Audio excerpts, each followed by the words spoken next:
Hi, welcome back to my channel. ಎಲ್ಲರೂ ಹೇಗಿದ್ದೀರಾ? ಎಲ್ಲರೂ ಚೆನ್ನಾಗಿದ್ದೀರಾ ಅಂತ ಭಾವಿಸ್ತಾ ಇವತ್ತಿನಿಂದ ವಿಡಿಯೋ ಸ್ಟಾರ್ಟ್ ಮಾಡ್ತಾ ಇದ್ದೀನಿ. ತುಂಬ ಜನ ಅಂದರೆ ತುಂಬ ದಿನದಿಂದ ತುಂಬ ಜನ ಕೇಳಿದ ಕ್ವಶನ್ಸು ಏನಂತಂದರೆ, ನಿಮ್ಮ ಮನೆಗೆ ಟೋಟಲ್ ಖರ್ಚು ಎಷ್ಟಾಯಿತು ನಾನು ಯಾವಾಗ ಮನೆ ಸ್ಟಾರ್ಟ್ ಮಾಡಿದ್ವೋ ಆವಾಗಿಂದ ಮತ್ತು ಮನೆ ಎಲ್ಲ ಮುಗಿದು ಗೃಹ ಪ್ರವೇಶ ಮುಗಿದು ಇವತ್ತಿನವರೆಗೂ ಇವತ್ತು ಕೂಡ ಮೆಸೇಜ್ ಬಂದಿದೆ, ನಿಮ್ಮ ಮನೆಗೆ ಟೋಟಲ್ ಎಷ್ಟು ಖರ್ಚಾಯಿತು ಅಂತ. ಯಾಕಂದರೆ ತುಂಬ ಜನಕ್ಕೆ ನಾವು ಮನೆ ಕಟ್ಟಬೇಕು, ಎಷ್ಟಾಗತ್ತೆ, ನೀವು ಹೇಳಿದ್ರೆ ನಮಗೂ ಹೆಲ್ಪ್ ಆಗುತ್ತೆ, ಇಷ್ಟಂತ ಐಡಿಯಾ ಇದ್ದರೆ ನಾವು ಸ್ಟಾರ್ಟ್ ಮಾಡ್ಬೋದು ಅಂತ ತುಂಬ ಜನ ಕ್ವೆಶನ್ನ ಕೇಳಿದ್ದೀರಾ. ಹಾಗಾಗಿ ಇವತ್ತು ವಿಡಿಯೋನ ಮಾಡ್ತಾ ಇದ್ದೀವಿ. ವಿಡಿಯೋ ಇಷ್ಟ ಆದರೆ ಲೈಕ್ ಮಾಡಿ, ಯಾರಾದರೂ ಚಾನಲ್ನ ಸಬ್ಸ್ಕ್ರೈಬ್ ಮಾಡದೆ ನೋಡ್ತಾ ಇದ್ದರೆ ದಯವಿಟ್ಟು ಸಬ್ಸ್ಕ್ರೈಬ್ ಮಾಡಿಕೊಂಡು ಸಪೋರ್ಟ್ ಮಾಡಿ. ನಾವು ಮೊದಲಿಂದನೂ ಅಷ್ಟೇ, ನಾವು ಯಾವತ್ತು ಫೌಂಡೇಶನ್ ಮಾಡಬೇಕು ಅಂತ ಡಿಸೈಡ್ ಮಾಡಿದ್ವಲ್ಲ ಆವತ್ತಿಂದ ಸೈಟಿಗೆ ಅಂತ ಏನೇನು ಖರ್ಚು ಮಾಡಿದ್ವೋ ಅದನ್ನೆಲ್ಲ ಈ ಬುಕ್ಕಲ್ಲಿ ಬರೆದಿಟ್ಟಿದ್ದೀನಿ. ಅಂದರೆ ಪ್ರತಿಯೊಂದೂ ಬರೆಯೋಕ್ಕಾಗಿಲ್ಲ, ಇತ್ತೀಚೆಗೆ ಸ್ವಲ್ಪ ಅಲ್ಲಿ ಇಲ್ಲಿ ಓಡಾಡೋದು, ಆ ಕಡೆ ಈ ಕಡೆ ಓಡಾಡೋದು, ಮತ್ತು ತುಂಬ ಏನೇನೋ ಟೆನ್ಷನ್ನು, ದುಡ್ಡಿನ ಟೆನ್ಷನ್ನು, ಅದು ಇದರಲ್ಲಿ ಸ್ವಲ್ಪ ಬರೆಯೋಕ್ಕಾಗಿಲ್ಲ. ಅವಾಗಿಂದು ಫಸ್ಟೇನಿತ್ತು ಅದೆಲ್ಲ ಸ್ವಲ್ಪ ಬರೆದಿಟ್ಟಿದ್ದೀನಿ.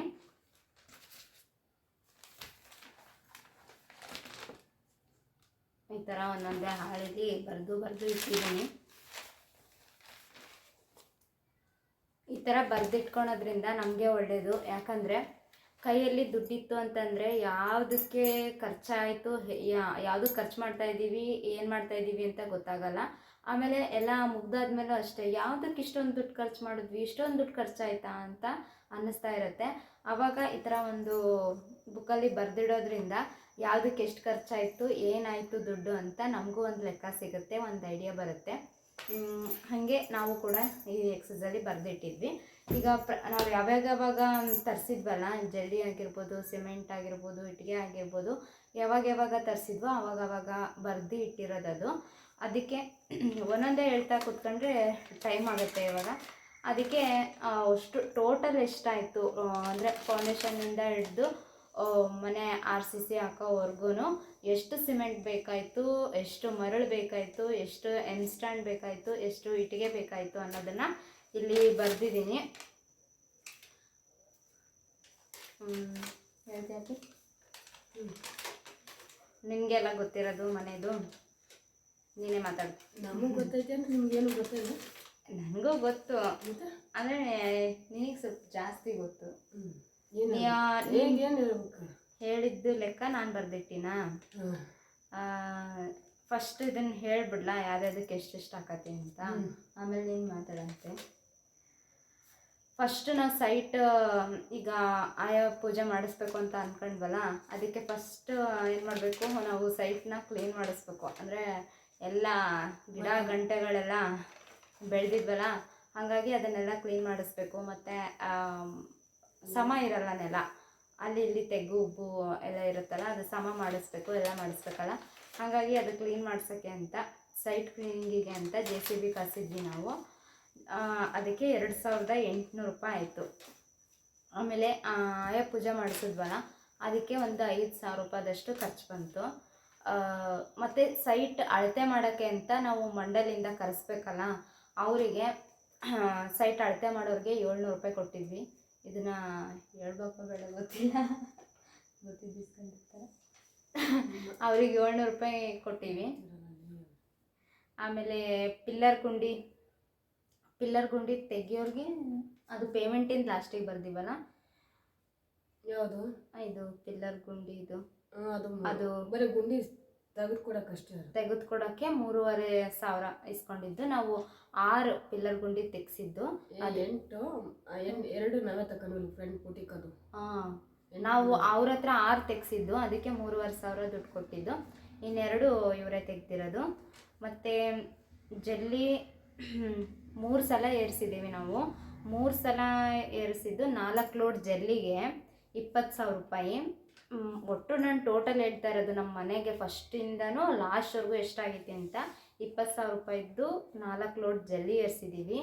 ಮತ್ತು 23,000 ರೂಪಾಯಿದು ಮರಳು, ಮತ್ತು N stand tipper 2 load, tractor 5 ಏನು 5 ಲೋಡು, ಒಟ್ಟು 30,000 ರೂಪಾಯಿ ಎನ್ ಸ್ಟ್ಯಾಂಡಿಗೆ ಆಗೈತಿ. ಆಮೇಲೆ ಕಾಡ್ಗಲ್ಲು ಅಂದರೆ ಫೌಂಡೇಶನಿಗೆ ತುಂಬಬೇಕಲ್ಲ ಕಲ್ಲು, ಅದು 3 ಲೋಡು. ಬಾತ್ರೂಮ್ ಗುಂಡಿಗೆ ಮತ್ತು ಫೌಂಡೇಶನಿಗೆ ಪಿಲ್ಲರಿಗೆ 3 ಲೋಡ್ ಕಲ್ಲು 6,500 ರೂಪಾಯಿ. ಮತ್ತು ಮಣ್ಣು ಫೌಂಡೇಶನಿಗೆ ಮಣ್ಣು ತುಂಬಿಸ್ಬೇಕಲ್ಲ, ಅದು 7,000 ರೂಪಾಯಿ. ಮತ್ತು ಇಟ್ಟಿಗೆ 4 ಲೋಡು ಸಿಮೆಂಟ್ ಇಟ್ಟಿಗೆ ಮತ್ತು ಕೆಂಪು ಇಟ್ಟಿಗೆ ಎರಡಕ್ಕೂ ಸೇರಿ 70,000 ರೂಪಾಯಿ ದುಡ್ಡಾಗೈತಿ. ಸಿಮೆಂಟ್ ಇಟ್ಟಿಗೆಗೆ ರೇಟು ಏನು ಸೇಮ್ ಬರೋದು 1 ರೂಪಾಯಿ ಅಷ್ಟೇ, ಹೆಚ್ಚು ಕಮ್ಮಿ 1 ರೂಪಾಯಿನಾ?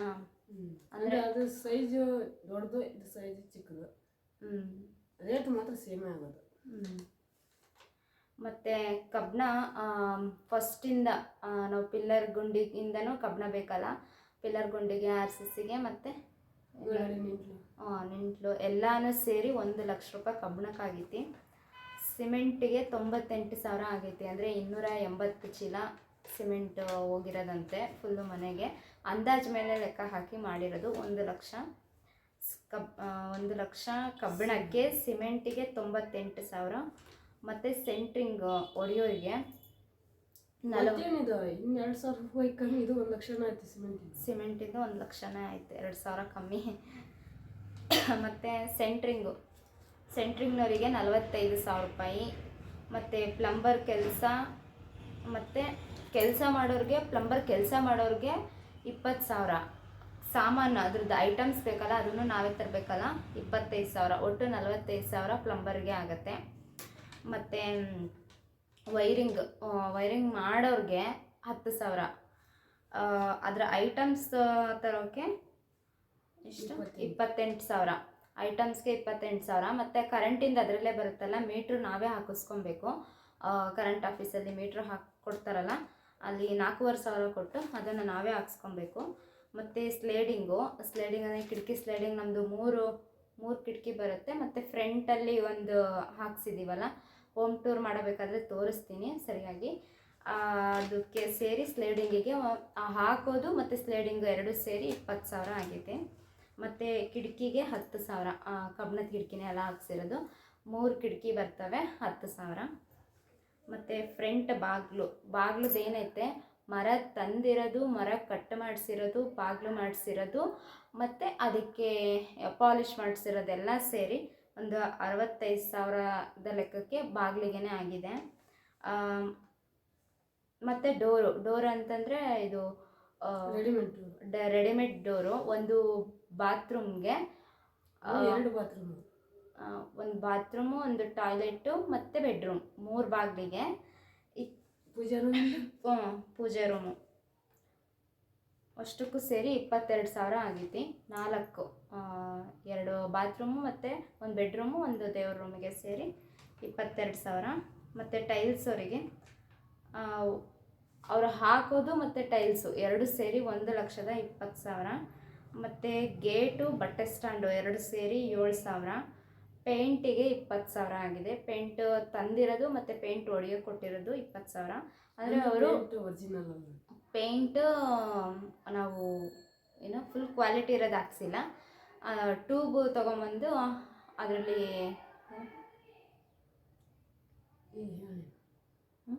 ಟ್ಯೂಬ್ ಅಲ್ಲ ಇದು ಏನು ಯಾವುದೇ ಅಂತಾರಲ್ಲಪ್ಪ ಈ ಪೇಂಟ್, ನನಗೂ ನೆನಪಾಗ್ತಾ ಇಲ್ಲ. ಅದು ಒರಿಜಿನಲ್ ಅಂದರೆ ಆಯಿಲ್ ಪೇಂಟ್ ಅಲ್ಲ ಇದು. ಒಟ್ಟು ವೈಟ್ ಪೇಂಟಿಗೆ ಕಲರ್ ಮಿಕ್ಸ್ ಮಾಡಿ ಹೊಡೆದಿರೋದು ಇದು. ಆಮೇಲೆ ಅದು ಪೇಂಟ್ ಮಾಡೋರು ಅವರು ನಮ್ಮವರೇ ಆಗಿರೋದ್ರಿಂದ ಜಾಸ್ತಿ ತೊಗೊಂಡಿಲ್ಲ, ಎಲ್ಲ 2 ಸೇರಿ 20,000 ಆಗೈತಿ. ಮೊನ್ನೆಗೆ ನಾನು 13,000 ಕೊಟ್ಟು ಮಾತಾಡಿದ್ದೆ. ಮತ್ತು ಪೇಂಟಿಂಗ್ ಮಾಡಿ 20,000, ಪೇಂಟಿಂಗ್ 9, 17, 18 ಬರ್ಸಿರೋದೇ ಹಂಗೆ. ಪೇಂಟಿಗೆ ನಾನು ಟೋಟಲ್ ಇಲ್ಲ, ನಾನು ಪೇಂಟ್ ಹೊಡೆದಿದ್ದು 13,000 ಮಾತಾಡಿದ್ದೆ. ಅದು ಬೇರೆ ಎಕ್ಸ್ಟ್ರಾ. ಅಲ್ಲಿಗೆ 15,000 ಕೊಟ್ಟು ಮಾತು ಅವ್ರಿಗೆ 35,000 ಪೇಂಟಿಗಾಗಿರೋದು. ಪೇಂಟ್ ತಂದಿರೋದು ಮತ್ತು ಪೇಂಟ್ ಹೊಡೆಯೋಕೆ ಕೊಟ್ಟಿರೋದು ಸೇರಿ 35,000. 20,000 ಅಂತ ಬರ್ಸಿಯಲ್ಲ ಪಿ. ಮಿಸ್ ಆಗಿತ್ತು. 35,000. ಮತ್ತು ಇವರ ಗಾರೆ ಕೆಲಸದ್ದು, ನಾವು ಗಾರೆ ಕೆಲಸದ್ದು ಏನು ಮಾಡಿದ್ದಂತಂದರೆ, ಇವಾಗ ಎಲ್ಲರೂ ಏನು ಮಾಡ್ತಾರೆ, ಮೇಸ್ತ್ರಿ ಲೆಕ್ಕಾಚಾರಕ್ಕೆ ಕೊಟ್ಟು ಮಾಡಿಸ್ತಾರಲ್ವ. ಫಸ್ಟು ಮೇಸ್ತ್ರಿನ ಕರೆಸಿ ಎಷ್ಟಾಗುತ್ತೆ ಏನು ಅಂತ ಕೂಲಿ ಲೆಕ್ಕಾಚಾರಕ್ಕಾಗಲಿ ಉಂಡಾ ಗುತ್ತಿಗೆ ಆಗಲಿ ಕೊಟ್ಟು ಮಾಡಿಸ್ತಾರೆ. ನಾವು ಆ ಥರ ಮಾಡಿಲ್ಲ. ಅಂದರೆ ಎಲ್ಲ ನಮ್ಮವರೆಲ್ಲ ಕೆಲಸ ಮಾಡ್ತಾ ಇದ್ದಿದ್ದು. ಹಾಗಾಗಿ ನಮ್ಮ ಅಣ್ಣ ಮತ್ತು ನಮ್ಮ ತಮ್ಮರು ಮತ್ತು ಇವ್ರ ಫ್ರೆಂಡ್ಸು ಎಲ್ಲ ಸೇರಿ ಮಾಡಿದ್ದು. ಹಾಗಾಗಿ ಅದರಲ್ಲಿ ಅಷ್ಟೇ ನಮ್ಗೆ ಉಳಿತಾಯ ಆಗಿರೋದು, ಬಿಟ್ಟರೆ ಮತ್ತು ಇನ್ಯಾವುದ್ರಲ್ಲೂ ಅಲ್ಲ. ಅಂದರೆ ಮೇಸ್ತ್ರಿಗೆ ಅಂತ ಒಂದು ಅರ್ಧ ದುಡ್ಡು ಹೋಗ್ತಿತ್ತಲ್ಲ, ಆ ದುಡ್ಡು ಮಾತ್ರ ಉಳಿದಿರೋದು. ಅವರಿಗೆ ಪೇಮೆಂಟ್ ಕೂಲಿ ಲೆಕ್ಕಾಚಾರ, ಅವರಿಗೆ ಕೂಲಿ ಎಷ್ಟು ಕೊಡ್ತಾರೋ ಅಷ್ಟು ಕೂಲಿ ಕೊಟ್ಟು ಮಾಡಿಸಿರೋದು. ಅದು ಟೋಟಲ್ ನಾವು ಫೌಂಡೇಶನಿಂದ ಹಿಡಿದು ನಮ್ಮ ಮನೆ ಫುಲ್ ಕಂಪ್ಲೀಟ್ ಆಗೋ ತನಕ 1,20,000 ರೂಪಾಯಿ ಪೇಮೆಂಟ್ ಆಗಿರೋದು. ಇದನ್ನು ಒಂದು ಅಂದಾಜಿನ ಮೇಲೆ ನಾವು ಲೆಕ್ಕ ಮಾಡಿರೋದು. ಅದರಲ್ಲಿ ಒಂದು ಸ್ವಲ್ಪ ನಮ್ಮ ತಮ್ಮಂಗೊಬ್ಬನಿಗೆ ಕೊಟ್ಟಿಲ್ಲ, ಒಂದು ಅರ್ಧ ಅಷ್ಟೇ. ನಮ್ಮ ಅಣ್ಣಗೆ ಕೊಟ್ಟಿದ್ದೀವಿ ಮತ್ತು ಇವ್ರ ಫ್ರೆಂಡ್ಸಿಗೆಲ್ಲ ಕೊಟ್ಟಿದ್ದೀವಿ. ಇವ್ರ ಫ್ರೆಂಡ್ಗೂ ಇನ್ನೊಬ್ರಿಗೆ ಕೊಡೋದಿದೆ, ಅವ್ರಿಗೂ ಕೊಟ್ಟಿಲ್ಲ. ಹಾಗೆ ಮೇಲೆ ಲೆಕ್ಕ ಹಾಕಿರೋದು 1,20,000 ರೂಪಾಯಿ. ಮತ್ತು ಇವೆಲ್ಲ ಮೆಟ್ರಲ್ಸ್ ತರೋಕ್ಕೆ ಅಂತ ಬಾಡಿಗೆ ಟೋಟಲಿ ಫಸ್ಟಿಂದನೂ ತರಿಸಿರೋದು. ಬಾಡಿಗೆ ಕೊಡಬೇಕಲ್ಲ ಎಲ್ಲದ್ರದ್ದು ಬಾಡಿಗೆ ಸೇರಿ ಒಂದು 15,000 ಆಗಿದೆ. ಶೆಲ್ಫ್ ಕಲ್ಲು ಅಂತಂದರೆ ಮೇಲ್ಗಡೆ ಸಿಂಟೆಕ್ಸ್ ಇಡೋಕ್ಕೆ ಅಂತ 2 ಕಲ್ಲು ತಗೊಂಬಂದಿದ್ವಿ. ಮತ್ತು ತೊಟ್ಟಿಗೆ ಅದು ಹೊರಗೆ ಹಾಕಿರೋದು ಯಾವುದು ಆ ಕಲ್ಲು ಬಿಟ್ಟ ಅದು ಸೇರಿ 10,000 ರೂಪಾಯಿ ಕಲ್ಲಿಗಾಗಿದೆ. ಆಮೇಲೆ ಮೊಳೆ ಗಮ್ ಟೇಪು ಅದೆಲ್ಲದಕ್ಕೂ ಒಂದು 5,000 ರೂಪಾಯಿ ಆಗಿದೆ. ಆಮೇಲೆ RCC ಹಾಕೋರಿಗೆ 7,000 ರೂಪಾಯಿ ದುಡ್ಡು ಕೊಟ್ಟಿರೋದು. ಹಾಗೆ ಆವತ್ತಿನ ದಿನ ಊಟ ಮಾಡಿಸೋದ್ವಲ್ಲ, ಅದು ಒಂದು 5,000 ಖರ್ಚು ಬಂತು. ಮತ್ತು ಬಾಗಿಲು ಪೂಜೆಗೆ ಒಂದು 5,000 ಖರ್ಚು ಬಂದಿದೆ. ಮತ್ತು ಕರೆಂಟು ನಾವು ಮುಂಚೆನೇ ನಾವು ಕೊಡಲ್ಲಲ್ಲ, ಫಸ್ಟಿಗೆ ನಾವು ಕರೆಂಟ್ ಬೇಕಾಗುತ್ತಲ್ಲ ಕಬ್ಬಣ ಎಲ್ಲ ಕಟ್ ಮಾಡ್ಕೊಳಕ್ಕೆ ಅಂತ. ಆವಾಗ ನಾವು ಕರೆಂಟ್ ಆಫೀಸಲ್ಲಿ ಕರೆಂಟ್ ತೊಗೋಬೇಕಾಗತ್ತೆ 5,000 ರೂಪಾಯಿ ಕಟ್ಟಿ. ಆ ಥರ ನಾವು 3 ಸಲ ಕರೆಂಟ್ ತೊಗೊಂಡಿರೋದು 15,000 ಆಗಿದೆ. ಮತ್ತು ಗೃಹ ಪ್ರವೇಶಕ್ಕೆ ಬರೋಬ್ಬರಿ 1,00,000 ರೂಪಾಯಿ ಗೃಹ ಪ್ರವೇಶಕ್ಕೆ ಖರ್ಚಾಗಿರೋದು. ಅದರಲ್ಲಿ ಕೆಲವೊಂದು ಐಟಮ್ಸು ಉದ್ರಿ ತೊಗೊಂಬಂದಿದ್ದೀವಿ, ಆದ್ರೂ 1,00,000 ರೂಪಾಯಿ ಖರ್ಚಾಗಿರೋದು. ಕೆಲವೊಂದಕ್ಕೆ ಇನ್ನೂ ದುಡ್ಡು ಕೊಟ್ಟಿಲ್ಲ, ಕೈಯಿಂದನೇ 1,00,000 ರೂಪಾಯಿ ದುಡ್ಡು ಖರ್ಚಾಗಿರೋದು. ಹೇಗೆ ಅಂತಲೇ ಗೊತ್ತಾಗಿಲ್ಲ. ಅದು ತರೋದು ಇದು ತರೋದು, ಆವತ್ತಿನ ದಿನವೇ ಒಂದು 10,000-20,000 ರೂಪಾಯಿ ಗೃಹ ಪ್ರವೇಶದ ದಿನವೇ ಖರ್ಚಾಗಿರೋದು. ಒಂದೊಂದು ಐಟಮ್ ಇವ್ರು ಬಿಟ್ಟು ಬಂದಿರ್ತಾರಲ್ಲ, ಆವತ್ತಿನ ದಿನ ತರೋದಕ್ಕೋಸ್ಕರನೇ ಅಷ್ಟು ದುಡ್ಡು ಖರ್ಚಾಗಿರೋದು. ಎಲ್ಲ ಸೇರಿ 1,00,000 ರೂಪಾಯಿ ಟೋಟಲ್. ಇದೆಲ್ಲ ಸೇರಿ ಎಷ್ಟಾಗಿತ್ತು? 16 ಲಕ್ಷ ರೂಪಾಯಿ. ಎಲ್ಲ ಸೇರಿ ಒಂದು 16 ಲಕ್ಷ ರೂಪಾಯಿ ಖರ್ಚು ಬಂದಿದೆ. ಸಾಮಾನ್ಯವಾಗಿ ನಾವೇನು ಮಾಡಿಸಿರೋದಂದರೆ, ಮುಂಚೆನೇ ಹೇಳಿದ್ದೆ ಲೋನ್ ಮಾಡಿಸಿದ್ದೀವಿ ನಾವು ಅಂತ ಹೇಳಿ, ಸೈಟ್ ಮೇಲೆ ಲೋನ್ ಮಾಡಿದ್ದು. ಮತ್ತು ಕೈಯಿಂದ ಸ್ವಲ್ಪ ದುಡ್ಡು ಹಾಕಿ ಮಾಡಿದ್ದು. ತುಂಬಾ ಕಷ್ಟಪಡಬೇಕು ಮನೆ ಕಟ್ಟಬೇಕು ಅಂತಂದರೆ. ಅದರಲ್ಲಿ ನಮ್ಮನೆಯವರೇ ಆಗಿರೋದ್ರಿಂದ ಸ್ವಲ್ಪ ಏನಂದರೆ ಅಮ್ಮಮ್ಮ ಅಂದರೆ 1,00,000 ರೂಪಾಯಿ ಉಳಿದಿರ್ಬೋದು ಅಷ್ಟೇ, ಬಿಟ್ಟರೆ ಮತ್ತು ಇನ್ನೇನೂ ಇಲ್ಲ. ತುಂಬಾ ಕಷ್ಟ ಇದೆ ಮನೆ ಕಟ್ಟೋದು. ಹೇಳಪ್ಪಿ, ಮತ್ತು ಯಾವ್ದಾದ್ರಾಗ ದುಡ್ಡು ಉಳಿಸ್ಬೋದು? ಐಟಮ್ಸ್ ಒಳಗೆ ಯಾವ್ದ್ರೊಳಗೆ ದುಡ್ಡು ಉಳ್ಸಕ್ಕೆ ಬರಲ್ಲ. ಜೋರಾಗಿ ಹೇಳಿ. ಐಟಮ್ಸ್ ಇರ್ತಾವಲ್ಲ, ಅದ್ರೊಳಗೆ ಯಾವುದಕ್ಕೂ ದುಡ್ಡು ಉಳ್ಸೋಕ್ಕಾಗಲ್ಲ. ಒಂದು ಮನೆಗೆ ಇಷ್ಟು ಇಟ್ಟಿಗೆ ಬೇಕಂದ್ರೆ ಅಷ್ಟು ಇಟ್ಟಿಗೆ ತರಲೇಬೇಕು. ಅದು ಇಟ್ಟಿಗೆಯಿಂದ ಆ ಜಾಗಕ್ಕೆ ಕಲ್ಲಿಟ್ಟು ಕಟ್ಟಡ ಮಾಡೋಕ್ಕಾಗಂಗಿಲ್ಲ. ಸಿಮೆಂಟ್ ಇಷ್ಟು ಹಾಕಲೇಬೇಕಾಗಿರ್ತದೆ. ಸಿಮೆಂಟ್ ಬರೋದ್ಲೇ ಬೇರೆ ಏನು ಮಿಕ್ಸ್ ಮಾಡೋಕ್ಕಾಗೋದಿಲ್ಲ. ಹಂಗೆ ಮೆಟ್ರಲ್ಸ್ ಎಲ್ಲ ಎಷ್ಟು ಬೇಕೋ ಅಷ್ಟು ಹೋಗ್ಯಾವಕ್ಕವು. ಅಂದರೆ ಮೆಟ್ರಲ್ಸ್ ರೇಟು ಡೈಲಿ ಏರ್ತಾನೆ ಇರ್ತಾವೆ ಹೊರತು ಕಡಿಮೆ ಆಗ್ತಾಯಿಲ್ಲ. ನಾನು ಫೌಂಡೇಶನ್ನಿಗೆ ತಗೊಬಂದಿದ್ದು ಕಬ್ಬಿಣದ ರೇಟು 68 ಇತ್ತು.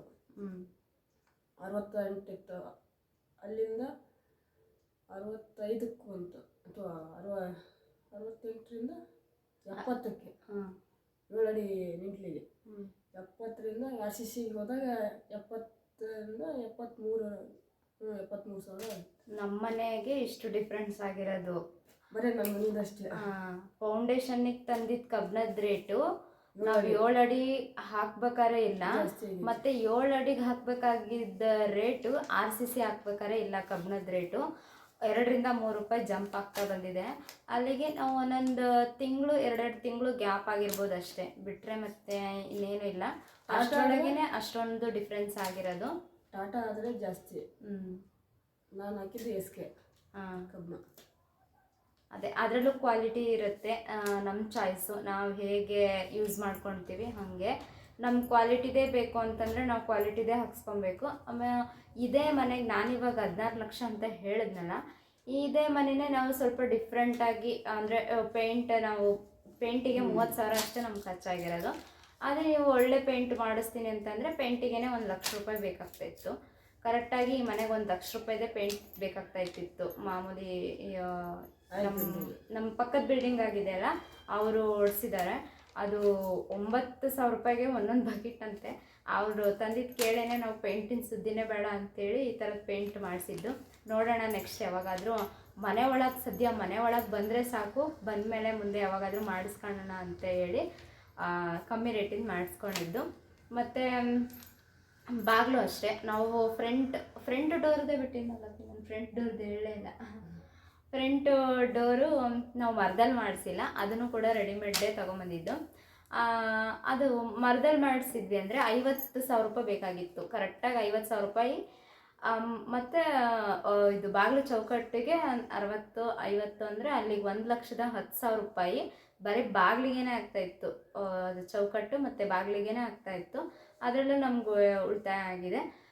ನಾವು ಏನು ಮನೆ ವಾಸ ಮಾಡೋಕ್ಕೆ ಆರಾಮಾಗಿ ಇರೋಕ್ಕೋಸ್ಕರ ಸ್ವಲ್ಪ ಎಷ್ಟು ಬೇಕೋ ಅಷ್ಟು ಮಾಡ್ಕೊಂಡು ಬಂದರೆ ಒಳ್ಳೆಯದು. ಆಡಂಬರವಾಗಿ ನಾವು ಹಾಕಿಸ್ತೀವಿ ಅಂದರೆ ತುಂಬ ದುಡ್ಡು ಖರ್ಚಾಗುತ್ತೆ. ನೀವು ಇಲ್ಲೇ ನೋಡ್ತಾ ಇರ್ಬೋದು, ಪೇಂಟಲ್ಲಿ ನಮಗೆ ಒಂದು 70,000 ರೂಪಾಯಿ ದುಡ್ಡು ಉಳ್ದಂಗಾಯ್ತು. ಮತ್ತು ಬಾಗಿಲು ನಾವು ಅದೆಲ್ಲ ರೇಟಿಂದೆಲ್ಲ ಹಾಕ್ಸಿಲ್ಲಲ್ಲ, ಅದರಲ್ಲಿ ನಮಗೆ ಏನಿಲ್ಲ ಅಂದರೂ 1 ಲಕ್ಷ ರೂಪಾಯಿನೇ ಅಮೌಂಟ್ ಉಳಿದಿದೆ ಅಂತ ಅನ್ಕೋಬೋದು ಬಾಗಿಲು.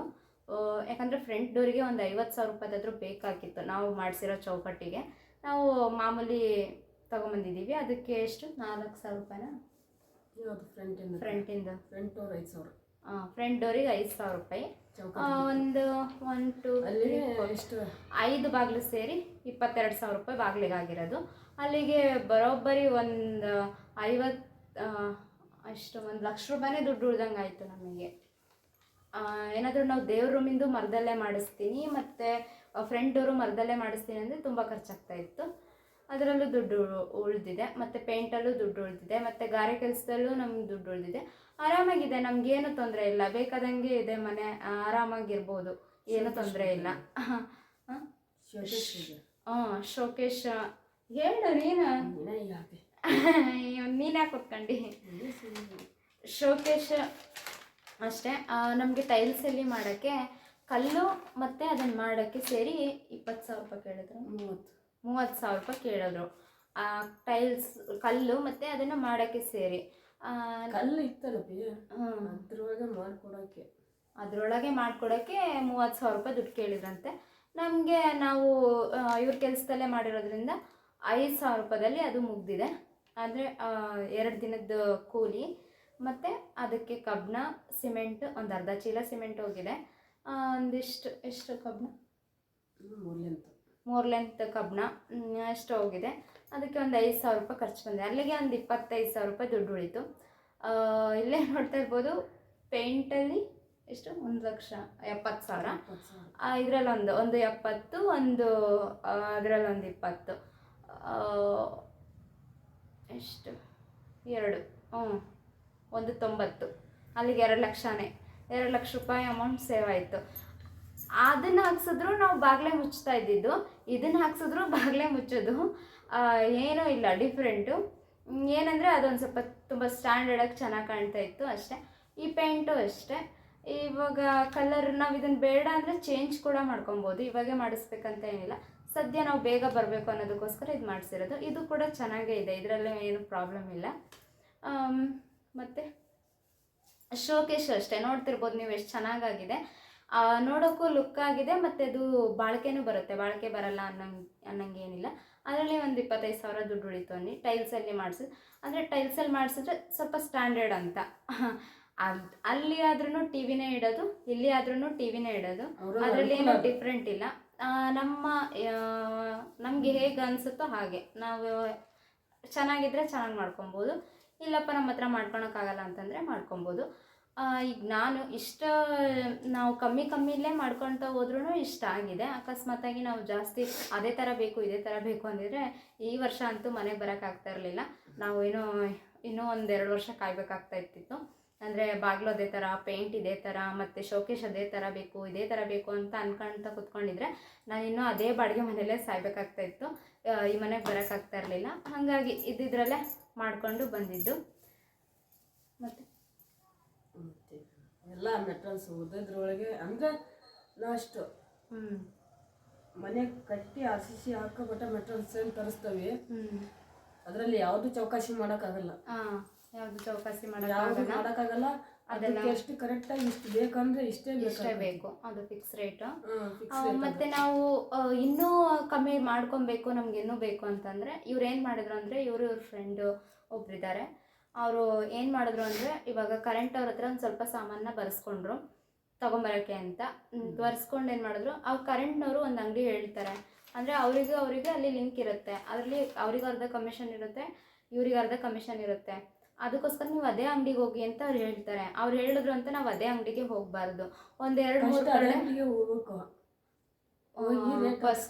ಫಸ್ಟ್ ಅದೇ ಅಂಗಡಿಗೆ ಹೋಗಿ ಫಸ್ಟ್ ರೇಟ್ ಹಾಕಿಸ್ಬಿಟ್ಟು ಆಮೇಲೆ ಮತ್ತೆ ಇನ್ನೊಂದು ಕಡೆ ಹೋಗಿ ಮತ್ತೊಂದು ಅಂಗಡಿಲಿ ರೇಟ್ ಹಾಕಿಸ್ಬೇಕು.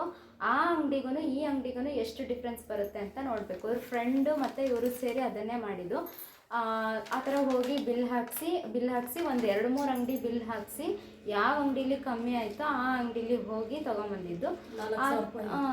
ಆ ಥರ ಮಾಡೋದ್ರಿಂದ ನಮ್ಗೆ ಅಮೌಂಟ್ ಸೇವ್ ಆಗುತ್ತೆ. ಅದರಲ್ಲಿ ನಮಗೆ ಇವ್ರು ಕರೆಂಟವ್ರು ಬರ್ಕೊಟ್ಟಿದ್ದಕ್ಕೂ ನಮಗೂ 4,000 ರೂಪಾಯಿ ಅಮೌಂಟ್ ಇಲ್ಲಿ ಉಳ್ದಂಗಾಯಿತು. ಅಂದರೆ ಅವ್ರು ಹೇಳಿದ ಅಂಗಡಿಗೂ ನಾವು ಹೋಗಿದ್ದ ಅಂಗಡಿಗೂ 4,000 ರೂಪಾಯಿ ಉಳ್ದಂಗಾಯಿತು. ಎಲ್ಲರೂ ಅಷ್ಟೇ, ಅದೇ ಕಂಪ್ನಿನೇ, ಮತ್ತು ಬೇರೆ ಅದೇ ಐಟಮ್ಸೇ, ಅದೇ ಕಂಪ್ನಿನೇ, ಅದೇ ಎಲ್ಲನೂ ಅದೇ, ಆದರೂ ಡಿಫ್ರೆಂಟ್ ಇರುತ್ತೆ. ಅಂದರೆ ಅವರಿಗೆಲ್ಲ ಲಿಂಕ್ ಇರುತ್ತೆ. ಯಾರೇ ಆಗಿರಲಿ, ಒಂದು ಮನೆ ಕಟ್ತಾ ಇದ್ದೀವಿ ಅಂದರೆ ಒಬ್ಬರಿಂದ ಒಬ್ಬರಿಗೆ ಎಲ್ರಿಗೂ ಲಿಂಕ್ ಇರುತ್ತೆ. ಅದು ಒಬ್ಬ ಗಾರಿ ಕೆಲಸದ ಮೇಸ್ತ್ರಿ ಏನಿದ್ದಾನೆ ಅವನೊಬ್ಬನಿಗೇನೆ ಎಲ್ರದ್ದು ಲಿಂಕ್ ಇರುತ್ತೆ. ಈ ಬಡ್ಗಿಯವ್ರ ಕೆಲಸ ಆಗಿರ್ಬೋದು, ಪೇಂಟವ್ರ ಕೆಲಸ ಆಗಿರ್ಬೋದು, ಟೈಲ್ಸ್ ಅವ್ರ ಕೆಲಸ ಆಗಿರ್ಬೋದು, ಕರೆಂಟ್ ಕೆಲಸ ಆಗಿರ್ಬೋದು, ಆ ಒಬ್ಬ ಮೇಸ್ತ್ರಿಗೆ ಇವರಿಷ್ಟು ಜನದ ಲಿಂಕ್ ಇರುತ್ತೆ. ಇಷ್ಟು ಜನದಿಂದನೂ ಆ ಮೇಸ್ತ್ರಿಗೆ ಕಮಿಷನ್ ಹೋಗ್ತಾ ಇರುತ್ತೆ. ಹಾಗೆ ಇಲ್ಲ ಮೇಸ್ತ್ರಿ ಇಲ್ಲದೆ ಇರೋದ್ರಿಂದ ನಾವು ಸ್ವಲ್ಪ ನಮಗೆ ಗೊತ್ತಿರೋರ್ಗೇ ಹೇಳಿರೋದ್ರಿಂದ ಒಬ್ಬರಿಂದ ಒಬ್ಬರಿಗೆ ಅವರು ಅಂಗಡಿಗಳನ್ನ ಪರಿಚಯ ಮಾಡ್ಕೊಂಡಿರ್ತಾರಲ್ಲ, ಹಾಗಾಗಿ ಈ ಥರ ಆಯಿತು. ನೋಡಿ, ನೀವು ನಮ್ಮ ಥರನೇ ಮನೆ ಕಟ್ಟೋರಿದ್ದರೆ ಅಮೌಂಟನ್ನ ಸೇವ್ ಮಾಡಬೇಕಂದ್ರೆ ಈ ಥರ ಮಾಡ್ಬೋದು. ಒಂದು ಅಂಗಡಿಗಿಂತ 1-2-3 ಅಂಗಡಿನ ನೀವು ಹೋಗಿ ಬಿಲ್ ಹಾಕ್ಸೋದ್ರಿಂದ ಸ್ವಲ್ಪ ಅಮೌಂಟು ಸೇವ್ ಆಗುತ್ತೆ. ಅದರಿಂದಲೂ ನಿಮಗೆ ಎಷ್ಟು ಆ ಅಂಗಡಿಗೂ ಈ ಅಂಗಡಿಗೂ ಡಿಫ್ರೆಂಟ್ ಇಲ್ಲ ಅಂದರೆ ಮಿನಿಮಮ್ ಅಂದರೆ 1,000 ರೂಪಾಯಿನಾದರೂ ದುಡ್ಡು ಉಳಿಯುತ್ತೆ. ಈ ಥರ ಮಾಡ್ಬೋದು. ಅಂದರೆ ಮನೆ ಕಟ್ಟುವಾಗ ತುಂಬ ಯೋಚನೆ ಮಾಡಿನೇ ಕಟ್ಟಬೇಕಾಗತ್ತೆ. ಯಾವುದ್ರಲ್ಲಿ ದುಡ್ಡು ನಾವು ಉಳಿಸ್ಬೋದು ಅಂತ ನೋಡಿ ಮಾಡಿಕೊಂಡ್ರೆ ತುಂಬ ಒಳ್ಳೆಯದು. ಯಾಕಂದರೆ ಎಷ್ಟು ದುಡ್ಡಿದ್ರೂ ಸಾಲದು. ನಿಜವಾಗ್ಲೂ ಇಷ್ಟೊಂದು ದುಡ್ಡು ಖರ್ಚಾಗುತ್ತೆ ಅಂತಲೇ ನಾವು ಅಂದ್ಕೊಳ್ಳಿಲ್ಲ. ಏನೋ ಒಂದು ಲೆಕ್ಕಾಚಾರಕ್ಕೆ ನಾವೇನು ಅಂದ್ಕೊಂಡ್ವಿ, ನಾವು ಮನೆ ಲೋನ್ ಮಾಡಿಸಿದ್ದೀವಲ್ಲ, ಆ ಲೋನಲ್ಲೇ ನಮ್ಮ ಮನೆ ಮುಗಿಯುತ್ತೆ, ಇನ್ನೂ ಸ್ವಲ್ಪ ದುಡ್ಡು ಉಳಿಯುತ್ತೆ, ನಾವು ಸ್ವಲ್ಪ ಸಾಲಗಳನ್ನ ತೀರಿಸ್ಕೊಬೋದು ಅಂತ ಮೈಂಡ್ ಸೆಟ್ ಇಟ್ಕೊಂಡು ಸೈಟ್ ಮೇಲೆ ಲೋನ್ ಮಾಡಿಸಿದ್ವಿ. ಬಟ್ ನಮಗೆ ಆ ಲೋನ್ ಅಮೌಂಟ್ ಸಾಲಲೇ ಇಲ್ಲ, ಮಾಡಿಸಿದ ಲೋನು ಸಾಲಲಿಲ್ಲ. ಮತ್ತು ನಾವು ಹೊರಗಡೆ ಮತ್ತೆ ಸಾಲ ಮಾಡಿ ಮತ್ತೆ ಮನೆ ಕಟ್ಟಬೇಕಾಯ್ತು. ಈ ಥರ ಆಗುತ್ತೆ. ಮನೆ ಕಟ್ಟೋದು ಅಷ್ಟು ಸುಲಭ ಅಲ್ಲ. ಇಷ್ಟೇ ದುಡ್ಡಾಗುತ್ತೆ ಅಷ್ಟೇ ದುಡ್ಡಾಗುತ್ತೆ ಅಂತ ಅಂದಾಜು ಮೇಲೆ ಲೆಕ್ಕ ಹಾಕಿ ಮಾಡೋಕ್ಕಾಗಲ್ಲ. ಅಂದಾಜು ಮೇಲೆ ಮಾಡೋಕ್ಕಾಗಲ್ಲ. ಮನೆ ಕಟ್ಟಬೇಕಾದ್ರೆ ತುಂಬ ದುಡ್ಡು ಇರಬೇಕಾಗತ್ತೆ. ಹಾಗಾಗಿ ಕೈಯಲ್ಲಿ ದುಡ್ಡಿದ್ದಾಗ ಮಾತ್ರ ಮನೆ ಕಟ್ಟೋಕ್ಕೆ ಕೈ ಹಾಕಬೇಕು. ತುಂಬ ಮನೆ ಕಟ್ಟೋ ಒಂದು ಗ್ಯಾಪಲ್ಲಿ ತುಂಬ ವಿಷಯಗಳನ್ನ ತಿಳ್ಕೊಂಡಿದ್ದೀನಿ. ಎಲ್ಲರ ಬಗ್ಗೆನೂ ತಿಳ್ಕೊಂಡಿದ್ದೀನಿ, ಎಲ್ಲದ್ರ ಬಗ್ಗೆನೂ ತಿಳ್ಕೊಂಡಿದ್ದೀನಿ. ಏನಂದರೆ ಎಲ್ಲ ಮನೆ ಕಟ್ಟುವಾಗ ಹೆಲ್ಪ್ ಮಾಡ್ತಾರೆ, ಮದುವೆ ಮಾಡುವಾಗ ಹೆಲ್ಪ್ ಮಾಡ್ತಾರೆ ಅಂತ ಅದು ಹಳೆ ಕಾಲದಲ್ಲಿತ್ತು. ಮನೆ ಕಟ್ಟುವಾಗ ಸಹಾಯ ಮಾಡಬೇಕಂತೆ, ಮದುವೆ ಮಾಡುವಾಗ ಸಹಾಯ ಮಾಡಬೇಕಂತೆ ಅಂತ ಹಳೆ ಕಾಲದವರೆಲ್ಲ ಗಾದೆ ಹೇಳ್ತಿರ್ತಾರೆ. ಆದರೆ ಅದು ಈ ಕಾಲಕ್ಕೆ ಸೂಟ್ ಆಗಲ್ಲ. ಯಾರು ಕೂಡ ಹೆಲ್ಪ್ ಮಾಡಲ್ಲ. ಮನೆ ಕಟ್ತಾ ಇದ್ದೀವಿ ನಾವು, ಈ ಥರ ಸಾಲ ಮಾಡಿದ್ದೀವಿ ಅಂತ ಅಂದಾಗ ದೂರ ಹೋದರೆ ಜಾಸ್ತಿ ನಮ್ಮಿಂದ. ಅದೊಂದು ಪಾಠ ಮನೆ ನಂಗೆ ತುಂಬ ಚೆನ್ನಾಗಿ ಕಲಿಸ್ಕೊಟ್ಟಿದೆ. ಈ ಮನೆ ಎಲ್ಲದರಲ್ಲೂ ಕಲ್ತಿದ್ದೀನಿ ನಾನು ಪಾಠ, ಒಂದರಲ್ಲಿ ಅಂತಲ್ಲ. ಈ ಮನೆ ಯಾವತ್ತು ಕಟ್ಟಕ್ಕೆ ನಾನು ಸ್ಟಾರ್ಟ್ ಮಾಡೋದು ಆವತ್ತಿಂದನೂ ಪ್ರತಿಯೊಂದು ವಿಷಯದಲ್ಲೂ ನಾನು ಪಾಠ ಕಲ್ತಿದ್ದೀನಿ. ತುಂಬಾ ಪಾಠ ಕಲ್ತಿದ್ದೀನಿ. ನಾನಷ್ಟೇ ಅಲ್ಲ, ಇವರು ಕೂಡ ಕಲ್ತಿದ್ದಾರೆ. ಇನ್ಮೇಲೆ ಮನೆ ಕಟ್ಕೊಂಡಿದ್ದೀವಿ, ನಿಧಾನಕ್ಕೆ ಸಾಲಗಳನ್ನ ತೀರಿಸ್ಕೊಳ್ತಾ ಬಂದರೆ ಅಲ್ಲಿಗೆ ನಮ್ಮ ಜೀವನ ಚೆನ್ನಾಗಿರುತ್ತೆ. ನೋಡೋಣ, ನಮ್ಮ ಮುಂದೆ ನಮ್ಮನ್ನು ಕೆಳಗೆ ಬೀಳ್ತಾರೆ ಅಂತ ನೋಡ್ಕೊಂಡು ಕಾಯ್ಕೊಂಡು ಕೂತ್ಕೊಂಡಿರೋರಿಗೆಲ್ಲ ಒಂದು ಪಾಠ ಆದಂಗೆ ಆಗುತ್ತೆ. ನಾವು ಚೆನ್ನಾಗಿದ್ದರೆ. ಚೆನ್ನಾಗಿಲ್ಲ ಅಂತಂದರೆ ಅವರಿಂದ ನಮಗೊಂದು ಪಾಠ ಅನಿಸುತ್ತೆ, ಅವರಿಂದ ನಾವೊಂದು ಪಾಠ ಕಲ್ತಂಗೆ ಆಗುತ್ತೆ ಅಷ್ಟೇ. ಇಬ್ಬರಲ್ಲೊಬ್ರು ಯಾರಾದರೂ ಪಾಠ ಕಲಿತೀವಿ. ಅದಕ್ಕೆ ಯಾವುದಕ್ಕಾದ್ರೂ ಒಂದಕ್ಕೆ ನಾವು ಕೈ ಹಾಕಬೇಕು. ಒಂದು ನಾವು ಪಾಠ ಕಲಿಯೋಂಗೆ, ಇಲ್ಲ ಅಂದರೆ ಇನ್ನೊಬ್ಬರಿಗೆ ಪಾಠ ಕಲಿಸೋಂಗೆ ಇರುತ್ತೆ. ಕೈ ಹಾಕ್ದೇ ಇದ್ದರೆ ಯಾವುದೂ ಗೊತ್ತಾಗಲ್ಲ. ಇಷ್ಟು ಮನೆ ಬಗ್ಗೆ ತುಂಬ ಜನ ಕೇಳ್ತಾ ಇದ್ರಿ. ತುಂಬ ದಿನದಿಂದ ವಿಡಿಯೋ ಮಾಡ್ಬೇಕು ಅನ್ಕೊಳ್ತಿದ್ದೆ, ಬಟ್ ಇವರು ಜೊತೆಗಿರಲಿ ಅನ್ನೋ ಉದ್ದೇಶಕ್ಕೆ ಇಷ್ಟು ದಿನ ಕಾಯ್ದಿದ್ದು. ವಿಡಿಯೋ ಇಲ್ಲಿಗೆ ಮುಗಿಸ್ತಾ ಇದ್ದೀನಿ. ಇನ್ನೂ ಏನಾದರೂ ಡೌಟ್ ಇದ್ದರೆ ಕಮೆಂಟ್ ಮಾಡಿ, ನೆಕ್ಸ್ಟ್ ವಿಡಿಯೋದಲ್ಲಿ ಹೇಳ್ತೀನಿ. ಮನೆ ಟೋಟಲ್ ಖರ್ಚು ಅಂದರೆ ನಾನು ಫಸ್ಟ್ JCB ತೊಗೊಂಡು ಸೈಟ್ ಕ್ಲೀನ್ ಮಾಡಿಸಿದ್ರಿಂದ ಹಿಡಿದು ನಮ್ಮನೆ ಗೃಹ ಪ್ರವೇಶ ಮಾಡಿ ನಾನು ಒಳಗೆ ಬರೋವರೆಗೂ 16 ಲಕ್ಷ ರೂಪಾಯಿ ಖರ್ಚಾಗಿರೋದು. ಇಷ್ಟು ನಾವು ಇಷ್ಟೊಂದು ಕಂಜೂಸ್ತನ ಮಾಡಿ ಮತ್ತು ಇಷ್ಟೊಂದು ಎಲ್ಲ ಈ ಗಾರೆ ಕೆಲಸದಾರಾಗಿರ್ಬೋದು ಮತ್ತು ಎಲ್ಲ ಐಟಮ್ಸ್ ತರೋದ್ರಲ್ಲೂ ಕಂಜೂಸ್ತನ ಮಾಡಿದ್ದೀವಿ. ಆದ್ರೂ ಇಷ್ಟೊಂದು ಅಮೌಂಟ್ ಆಗಿದೆ. ಅದರಲ್ಲಿ ಗೊತ್ತಿಲ್ಲದೆ ಏನಾದರೂ ಅದೇ ಕಾಸ್ಟ್ಲಿ ಐಟಮ್ಸ್ ಹಾಕಿಸ್ತೀನಿ, ಮಾಡ್ತೀನಿ, ಆಮೇಲೆ ಒಂದೇ ಅಂಗಡಿಯಲ್ಲಿ ತೊಗೊಳ್ತೀನಿ, ಹಾಗೆ ಹೀಗೆ ಅಂದರೆ ಒಂದು 20 ಲಕ್ಷದ ತನಕ ಖರ್ಚಾಗತ್ತೆ ನಾವು ಕಟ್ಟಿರೋ ಮನೆ ಥರ ಕಟ್ಟಬೇಕು ಅಂದರೆ. ಇಷ್ಟೇ ಇವತ್ತಿನ ವಿಡಿಯೋ. ಇಷ್ಟ ಆದರೆ ಲೈಕ್ ಮಾಡಿ, ಶೇರ್ ಮಾಡಿ, ಕಮೆಂಟ್ ಮಾಡಿ. ಯಾರಾದರೂ ಚಾನಲ್ನ ಸಬ್ಸ್ಕ್ರೈಬ್ ಮಾಡ್ತಾ ನೋಡ್ತಿದ್ರೆ ದಯವಿಟ್ಟು ಸಬ್ಸ್ಕ್ರೈಬ್ ಮಾಡಿಕೊಂಡು ಸಪೋರ್ಟ್ ಮಾಡಿ. ಇನ್ನೂ ಏನಾದರೂ ಕ್ವೆಶನ್ಸ್ ಇದ್ದರೆ ಕಾಮೆಂಟ್ ಬಾಕ್ಸಲ್ಲಿ ಕಮೆಂಟ್ ಮಾಡಿ, ನೆಕ್ಸ್ಟ್ ವಿಡಿಯೋದಲ್ಲಿ ತಿಳಿಸ್ತೀನಿ. ಬಾಯ್.